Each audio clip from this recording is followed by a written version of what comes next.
इदम श्री सद्गुरुवे नमः। जन्म शताब्दी पुस्तक माला 72। राम का चरित हमारा प्रेरणा स्रोत। परम पूज्य गुरुदेव की दिव्य लेखनी, परम पूज्य गुरुदेव का दिव्य प्राण और एक दिव्य दृष्टि। ऐसा लगता है जैसे मानो कोई नई दृष्टि डेवलप कर रहे हो भगवान, और माँ उसको जो है खाद पानी दे रही हूँ, और अंदर अंदर अंदर अंदर ऐसा लग रहा है जैसे पूरा गहरा होते जा रहे हैं हम, और हम उस गहराई में उतर रहे हैं जहाँ सबसे खूबसूरत चीज क्या हो रही है, हमारी सारी धारणाएं खत्म हो रही है और हमें दिव्य चिंतन की ओर भगवान ले जा रहे हैं कि हर इंसान में कुछ दिव्य है।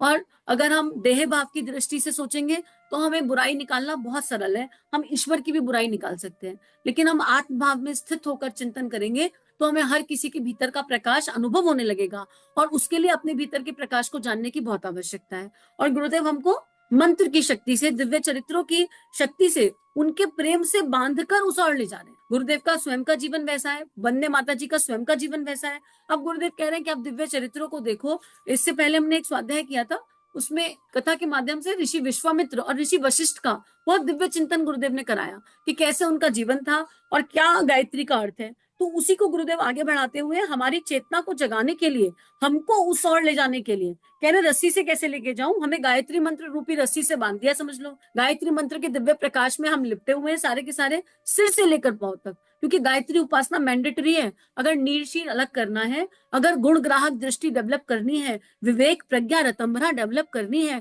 तो गायत्री तो इस युग में करनी ही होगी। आज नहीं कर रहे हैं तो कल करेंगे। और ये गायत्री अकेले करने की चीज नहीं है। अगर गायत्री कर रहे हैं तो आपके आसपास जितने लोग हैं उन्हें बता के छोड़ दो, बस इतना बता के छोड़ दो, 24 गायत्री मंत्र आंख खुलते ही कर लीजिए, सोने से पहले 24 गायत्री मंत्र कर लीजिए। अब सामने वाला करता है या नहीं करता कोई अंतर नहीं पड़ता। कुछ समझ नहीं आ रहा, टेक्नोलॉजी का उपयोग कर लो, अपने व्हाट्सएप स्टेटस पे ऑडियो डाल दो, 24 गायत्री मंत्र नियम से सब लोग कर रहे हैं, हमने ये भावना कर ली, और एक गायत्री मंत्र, और उसके बाद इदम श्री सद्गुरुवे नमः। तरीके बहुत है गुरु का काम करने के लिए, भगवान का काम करने के लिए, ईश्वर का काम करने के लिए, और कोई तरीका छोटा या बड़ा नहीं है। क्या पता आप नियम से ऑडियो डालें, लेकिन ऑडियो तब डालना जब आप गायत्री खुद करते हो, है ना, जब आप नियम से गायत्री करते हो। आपका ऑडियो को सुनकर क्या पता किसी के मन में क्लिक कर जाए, हमको तो पता भी नहीं होता हमारे स्टेटस व्हाट्सएप के कौन कौन देख रहा है आज की डेट में, आइडिया ही नहीं है। क्या पता कोई सोच ले, कोई बच्चा ही सुन ले और सोच ले कि यार 24 गायत्री मंत्र करने में क्या लगता है, और डाला है ऑडियो तो कर लेते हैं। You never know. तो भगवान का कोई भी काम छोटा या बड़ा नहीं है। जो हम सीख रहे हैं, जो हम सुन रहे हैं स्वाध्याय में, परम पूज्य गुरुदेव के माध्यम से, उनकी दिव्य लेखनी के माध्यम से, उसको जन जन तक ले जाना भी हमारा कर्तव्य कर्म है, हमारी ड्यूटी है। यही हमारे ऋषियों ने किया और यही हमें करना है। ऋषि जीवन की ओर बढ़ना है, संत हृदय बनना है, और यही हम सब कर भी रहे हैं। तभी तो आप लोग सब मिलकर इस कंटेंट को विश्वव्यापी बना रहे हैं। तभी तो परम पूज्य गुरुदेव की लेखनी आज 15 करोड़ लोगों में पहुंच चुकी है। तो और गुरुदेव ने कहा, एक मैंने गुरुदेव का एक प्रवचन सुना, गुरुदेव कह रहे हैं 20 करोड़ 15 करोड़ क्या होता है, हम तो 500 करोड़ तक जाएंगे। और देखिए हम लोग उस 500 करोड़ में आकर फिट हो गए। तो 500 करोड़ तक पहुंचाने के लिए हमें क्या करना है, हमें परम पूज्य गुरुदेव की बातों को, ऋषियों की बातों को, संतों की बातों को सब जगह पहुंचाना है। कल गुरुदेव ने श्री राम का चरित्र समझाया। गुरुदेव ने कहा राम के जीवन से बहुत दिव्य कुछ सीखा जा सकता है। जो आपको समझ में आए वो पिक कर लो, जो समझ में ना आए उसको छोड़ दो, लेकिन उस पर धारणा मत बनाओ, भगवान के लिए या किसी इंसान के लिए नेगेटिव मत बोलो। अब गुरुदेव कह रहे हैं मिशन की बात। हमारा मिशन बहुत दिनों से सत्यनारायण व्रत कथा सुनाता रहा। हम केवल सत्य बातों को मानेंगे, उन्हें सुनाएंगे। आप मजहब की हर बात ना माने, जो सत्य है उसे माने, क्योंकि भगवान उसे कहते हैं जो सत्य है। भगवान का स्वरूप मतलब सत्य। अतः आप सत्य को, विवेक को, इंसाफ को नारायण मानिए और उसी कार्य के लिए गतिशील रहिए, तो आपको लाभ होगा। ये इतना महत्वपूर्ण पैराग्राफ है, पैराग्राफ बहुत छोटा है। गुरुदेव क्या कह रहे हैं, आप हर मजहब की हर बात ना माने, विवेक के अनुसार, यानी हर धर्म में, हर रिलीजन, धर्म नहीं कहना चाहिए, रिलीजन कहना चाहिए, संप्रदाय कहना चाहिए। हर संप्रदाय में कुछ अच्छी बातें हैं, जो अच्छी बातें हैं उनको उठा लो, और जो जो बात समझ नहीं आ रही उसको ड्रॉप कर दो। हर जगह कुछ ना कुछ अच्छा है। लेकिन हम लोगों ने क्या किया, हम तो अपने अपने धर्म को लेकर अड़ गए, हमारे रिलीजन को भूल गए। धर्म तो केवल एक ही था, मानव धर्म, सत्य। भगवान ने किसी धर्म में जन्म नहीं भेजा था, भगवान ने तो मानव बनाकर भेजा, ठीक है, और मानव बनाकर भेजा, उसको हमने डिवाइड कर लिया, जाने कितने हिस्सों में डिवाइड कर लिया, इसका आइडिया भी नहीं है, और उसी के नाम पर लड़ाई झगड़े मचा डाले। इतने लड़ाई, इतने झगड़े की क्या ही कहना। गुरुदेव कह रहे आपको जो सत्य लगता हो, आत्मा से सत्य लगता हो, जिसका विवेक समझ में आता हो, जिसका तत्व दर्शन समझ में आता हो, उसको पिक कर लो। जैसे एक प्रथा है बलि प्रथा, बहुत पहले मुझे पता चला कि आज भी ये प्रथा कहीं जगह पर है। बलि देते हैं। बलि किसकी देते हैं, पहले एक जानवर लाएंगे, एक कबूतर ले आएंगे, कोई जानवर ले आएंगे, और फिर उसको खूब पालेंगे, पोसेंगे कुछ दिन, और उसके बाद उसको बलि चढ़ा देंगे। इसका तत्व दर्शन तो हमने कभी समझा ही नहीं। आप इमेजिन करो, हमारे भगवान चाहे वो निराकार हो चाहे साकार हो, बलि चढ़ाने के बाद क्या वो मांस भक्षण करेंगे? क्या वो खून पिएंगे? क्या ये पॉसिबिलिटी है? बलि चढ़ाने का अर्थ ये था, गुरु गोविंद सिंह बताते भी हैं, बलि चढ़ाने का अर्थ ये था अपने दिल के टुकड़ों को भगवान के नाम कर देना, अपने घर से एक आत्मा को ईश्वर को अर्पित समर्पित कर देना, ईश्वर का नाम, ईश्वर के काम में देने के लिए। जैसे गुरुदेव निकल गए, उनके माता पिता का क्या दिल नहीं हिला होगा कि भाई मैं जा रहा हूँ भगवान के काम के लिए? कहाँ जा रहे हो? मैं तपस्या करने जा रहा हूँ। विवेकानंद निकले, उनकी फैमिली में क्या हिला नहीं होगा?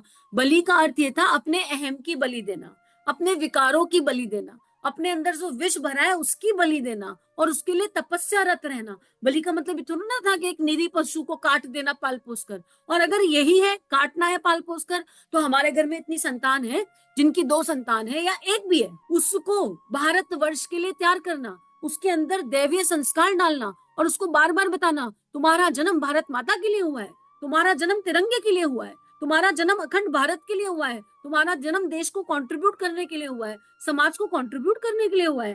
तुम जो भी करो उसमें उच्चतम स्तर पर पहुंचो, और इतना उच्चतम स्तर पर पहुंचो लेकिन भारतीय संस्कृति को साथ लेकर, अपने संस्कारों को साथ लेकर, उच्चतम स्तर पर पहुंचकर तुम्हें प्रणाम करते हुए शर्म ना आए, उच्चतम स्तर पर पहुंचकर तुमको तिलक लगाते हुए शर्म ना आए। तिलक का क्या अर्थ है? आज्ञा चक्र का दरवाजा। उच्चतम स्तर पर पहुंचकर तुमको श्रीमद् भगवत गीता के श्लोक बोलते हुए शर्म ना आए। ऐसे संस्कार डालने चाहिए। हम वो हैं जो पेड़ों का पूजन करते हैं, जो पंच तत्वों की वैल्यू करते हैं, नदियों की पूजा होती है। धर्म क्या है? धर्म की डेफिनेशन ये है जहाँ प्रकृति का पूजन किया जाए, जहाँ पॉल्यूशन ना किया जाए। नदियों का पूजन गंगा माँ है, पीपल का पेड़ देख लो तो उसकी पूजा, और वट वृक्ष देख लो तो उसकी पूजा। कितना दिव्य धर्म है। तो जहां से जो अच्छा मिले उसको उठा लो, उसको पिक कर लो, और फिर सत्य के अनुसार उसको फॉलो करो, वैल्यूज और प्रिंसिपल्स से। युग धर्म से कभी कॉम्प्रोमाइज नहीं करना चाहिए। हम लोग तो छोटी छोटी बातों पर असत्य का साथ दे देते हैं। घर में कुछ चीज चल रही है और एक फैमिली मेंबर ने कह दिया, अब ठीक है ना, एक छोटे से झूठ से क्या फर्क पड़ता है, और हम साथ दे देते हैं। नहीं, यहाँ पर फिर थोड़ी सी मुश्किल आती है, क्योंकि ये दुस्साहस का काम है। ये इसमें बहुत साहस लगता है। आपको एक बार तो अपने सत्य के साथ जब खड़ा होना होगा, वो भी अपना सत्य नहीं, युग धर्म का सत्य, ईश्वर का सत्य, भगवान का सत्य। जब हम उसके साथ खड़े होते हैं ना, तो फिर हिम्मत लगती है, उसमें बहुत हिम्मत लगती है। और उस हिम्मत को कैरी करना, वही गुरुदेव यहाँ बता रहे हैं। परम पूज्य गुरुदेव ने जीवन भर विरोध सहा। गुरुदेव ने उस समय में माँ छप्को की सेवा करी, जिस समय में बिल्कुल जाति प्रथा थी, जिस समय में उनको अछूत माना जाता था, क्योंकि वो टॉयलेट वगैरह नीट क्लीन करती थी। तब ये फ्लश नहीं होते थे, तब तो वैसे टॉयलेट क्लीन की जाती थी कि तसलों में उठाकर डाला जा रहा है। उस छप्को माँ की गुरुदेव ने सेवा करी। और किसने करी? परम पूज्य गुरुदेव ने, जिनके पिता भागवत के पंडित। आप इमेजिन करके देख लिए क्या अपोजिट है। सब लोगों ने बहुत सुनाया, पर वो सत्य के साथ खड़े रहे। तो सत्य के साथ खड़े रहना सरल नहीं है, लेकिन हम युग निर्माणी है, अपने गुरु की संतान है, तो हमको कोई भय भी नहीं है। जो सत्य समझ में एक बार आ गया, उसके साथ निश्चित रूप से खड़े रहेंगे, और खड़े ही रहेंगे। दहेज प्रथा नहीं होनी चाहिए, मतलब नहीं होनी चाहिए। सत्य कैसे? दिन की शादियां, ऐसा सत्य है। शादी कहाँ होनी चाहिए? गुरुदेव के बच्चे हैं तो शांति कुंज में शादी होनी चाहिए, शांति कुंज का आधार लेकर शादी होनी चाहिए। गुरुद्वारे में देख लीजिए, दिन की शादी होती है, गुरु ग्रंथ साहिब के फेरे लगाए जाते हैं। हम लोग तो शादियों में इतना उल्टा सीधा खर्चा कर देते हैं। हम मृत्यु भोज पर अटके हुए हैं अभी। तो हमें इन कुरीतियों के खिलाफ खड़ा होना ही पड़ेगा। और कौन खड़ा होगा? सबसे पहले हम खड़े होंगे। शादियों में गिफ्ट दे रहे हैं, अरे अगर आपको गिफ्ट ही देना है तो अखंड ज्योति साथ में बांट दो ना, एक अच्छी किताब साथ में बांट दो ना, एक दिक्कत क्या है? वेलकम गिफ्ट दे रहे हो, रूम में गिफ्ट दे रहे हो, तो वहां छोटे छोटे बुकों के सेट होने चाहिए। तो आप जहाँ शादी कर रहे हो वहां पर एक साहित्य का स्टॉल लगना चाहिए। हमें सोचना पड़ेगा कि कहाँ पर, कैसे, किस तरह किया जा सकता है, और कैसे दैवीय विचारों को फैलाया जा सकता है। आपको जो किताब अच्छी लगे आप वो बांट दो, जरूरी नहीं है जिस किताब ने आपका अंतस छुआ, आपका अंतस स्पर्श कर लिया, उसे बांट दो। परम पूज्य गुरुदेव की लेखनी इतनी कम श्री में अवेलेबल है, बांटना सरल है। 3 रुपए में किताब मिलेगी कहीं? आपको यहाँ 3 रुपए में मिल जाती है। मंत्र लेखन की किताब 10 रुपए में अवेलेबल है, अगर बांटनी हो तो बस। लेकिन इस सत्य को अकेले नहीं जीना, इसे बांटते चलना है। तो दीप से दीप जलाते चलना है, ज्योति से ज्योति जलाते चलना है। और यही उद्देश्य है श्री प्रिया का, यही उद्देश्य है। आप देव परिवार सुन रहे हैं, आप श्री प्रिया सुन रहे हैं, आप ये जो सब सुन रहे हैं, चिन्मय भैया को सुन रहे हैं, या गायत्री परिवार को सुन रहे हैं, या किसी भी संस्था को सुन रहे हैं, यही उद्देश्य है मात्र कि जो हमको प्रकाश मिल गया वो प्रकाश आगे फैलाना है। तो क्या करना है हमें? सारे कंटेंट जो हमें स्पर्श कर गए अंदर में, आपने किसी भी चीज को सुना, उसने आपके अंतर को स्पर्श कर दिया, आपको लगा ये तो मैजिक है, ये हमारे जीवन में परिवर्तन ला रहा है, बस उसको आगे बांटना है। और आजकल बांटना बहुत सरल है भाई। टेक्नोलॉजी का सद्दा अच्छा वाला उपयोग, स्टेटस पर लगाओ, इंस्टाग्राम पर लगाओ, फेसबुक पर लगाओ, दुनिया भर में लगाओ, रील बना दो और रील में बना दो हमने ये ऑडियो सुना, हमको ये ऑडियो बहुत अच्छा लगा, इसकी ये वाली लाइन बहुत अच्छी लगी, नीचे लिंक है। बहुत सरल है बात ना, बट हमारे अंदर वो हिम्मत आनी चाहिए, क्योंकि जब आप ऐसे काम करोगे तो आपके घर वाले कहेंगे क्या करने शुरू कर दिया, तो बोलना हाँ कुछ ढंग का काम करना शुरू कर दिया, अब तक पता नहीं क्या कर रहे थे, अब समझ में आ गया। तो कोई अनुचित काम तो नहीं कर रहे, तो उचित की तरफ ही चल रहे हैं, तो उचित की तरफ चलेंगे तो आनंद मिलेगा। बस यही बात गुरुदेव यहाँ समझाना चाह रहे हैं। गुरुदेव कह रहे हैं अब हम आपसे ये कहते हैं कि आप रामायण के माध्यम से परिवार, समाज तथा देश को नई प्रेरणा तथा प्रकाश दीजिए, उसके नए पन्ने पलटकर सबको बतलाइए। भगवान राम के बहुत से पन्ने बड़े ही महत्वपूर्ण हैं तथा बहुत से पन्ने ऐसे हैं जिन पर बहस करना हमें मंजूर नहीं। भगवान की वह बात हमें नामंजूर है जो अनुपयोगी है। हमारा उस अंश से ज्यादा संबंध है जो उपयोगी हो सकता है और दिशा दे सकता है। रामचंद्र जी ने रावण मारा, श्री कृष्ण ने गोवर्धन उठाया। इस प्रकार की बातों को तो हम मानने के लिए तैयार हैं, पर भगवान की अनर्गल बातों को हम नहीं मानेंगे। अतः आप ये समझ लीजिए कि आप इस तरह की बातें अपने व्याख्यानों में कभी नहीं करेंगे।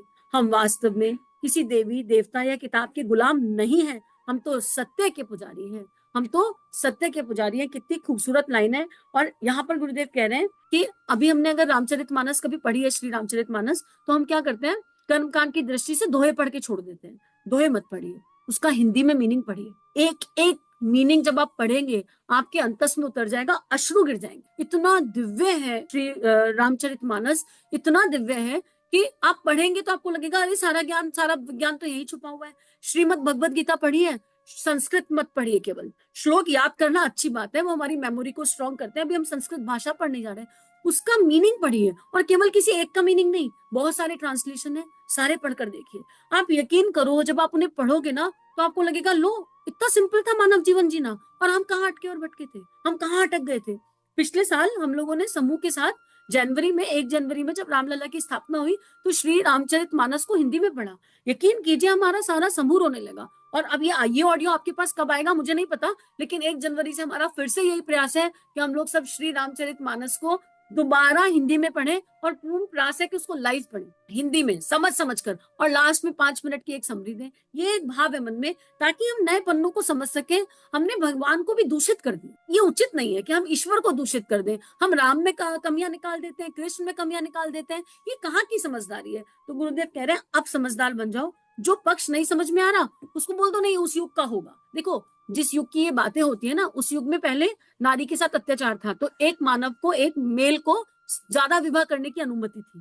क्यों अनुमति थी? क्योंकि नहीं तो सती होना पड़ेगा, पति मर गया तो सती होना पड़ेगा। अरे अब सती प्रथा खत्म हो गई, अब नारी युग आ रहा है, तब भी हम एक मेल 4 शादी कर ले, तो ये कोई समझदारी की बात है? हर युग का अपना एक धर्म होता है, हर युग का अपना एक सत्य होता है, हर समय की अपनी एक वाणी होती है, एक भाव होता है। हमें आज के समय के अनुसार चलना है, आज विवेक क्या कह रहा है उस विवेक के अनुसार चलना है। और भाइयों मित्रों, जब विवेक के अनुसार चलने की बात आती है ना, और जब सत्य के अनुसार चलने की बात आती है, तो थोड़े कठोर कदम तो उठाने पड़ते हैं। तो आइए आज संकल्पित हो जाए, कठोर कदम उठाएंगे, अपने लिए कठोर, दूसरों के लिए नहीं। पता चला दूसरों को बताने लगे। अपने लिए कठोर कदम यही होगा कि आपके घर में शादी है और आपने उस शादी पर बिल्कुल कह दिया कि शादी इसी तरीके से होगी या ऐसे ही होगी, ये गुरुदेव की वैल्यूज और प्रिंसिपल के अनुसार होगी। तो जब आप इतनी बात कहोगे तो आपकी 10% बात, 20% बात तो मानी जाएगी। इससे ज्यादा ऐसा तो नहीं हो सकता कि बिल्कुल ना मानी जाए। हमें कहने में ही डर लगता है, हम कहना ही नहीं चाहते। तो थोड़ा सा सजग हो जाए, थोड़ा सा जागरूक हो जाए, उपासना को बढ़ाएं, अपनी वाणी में ताकत ले आए। जब हम उपासना बढ़ाएंगे, साधना बढ़ाएंगे, तो वाणी में ताकत आ जाएगी। क्यों आ जाएगी? क्योंकि वाणी से ईश्वर बात करेंगे, हमें करनी ही नहीं पड़ेगी, अपने आप सब कुछ हो जाएगा। तो बस इतना ही सबसे आज कहना है। और आप लोगों को बहुत बहुत आभार इस कंटेंट को विश्वव्यापी बनाने के लिए। ऐसे ही संतों की, ऋषियों की लेखनी को पढ़िए, समझिए और समाज में बांटते जाइए। जो भी आप अच्छा पढ़ते हैं, सुनते हैं, उसको अपने तक मत रखिए, उसको डिस्ट्रीब्यूट कर दीजिए।